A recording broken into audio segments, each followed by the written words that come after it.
sta bolj manekensko in tega ne storita.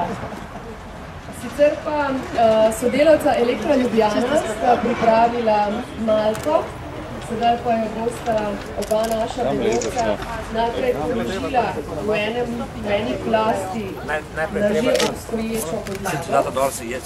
Jaz se še sklonem protesti kritik.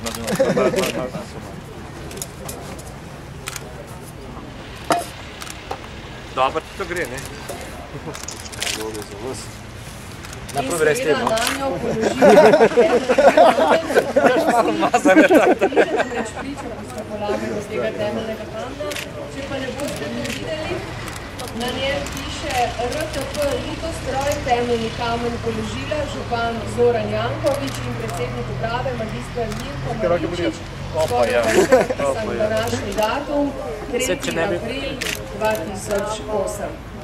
In s tem dejanjem je temeljni kamen za volilno transformatorsko postajo Litostroj tudi položen. Vse čestitke!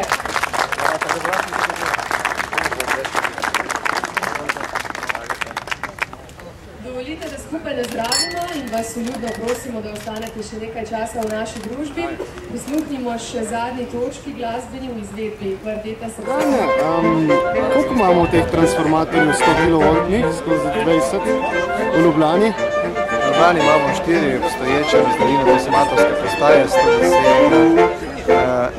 kV, to pa bo prva transformatorska postaja 110 na 20 kV.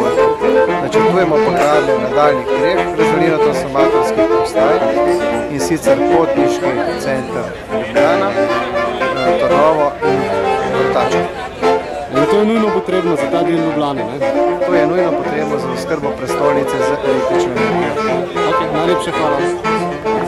Dobar dan, zanima me najprej, tlele, ko so na Litostrojski, kakšen je vaš vizija, vaša tlele Litostrojska, oziroma kaj se tlele na novo gradi, kot vidimo tam na zadnjem, Vegrad nekaj tlele transformatorska donska, temeljni kamen? Tu je največji investitor Imos, ki pripravlja nov tehnološki park, eno dobro kombinacijo novega razvoja Ljubljane. Mestni občini to podpiramo in ta objekt, energetski objekt, ki danes tu nastaja, ki bo čez 1 leto odprt, je nujni predpogoj, da se sploh to uredi. Tako da jaz magistru Mirku Maričiču čestitam na tem uspehu. Kako ste pa uspeli Euroligo finale pripeljati naslednje leto spet v Ljubljano? Čez pol ure bo novinarska, pa izvolite.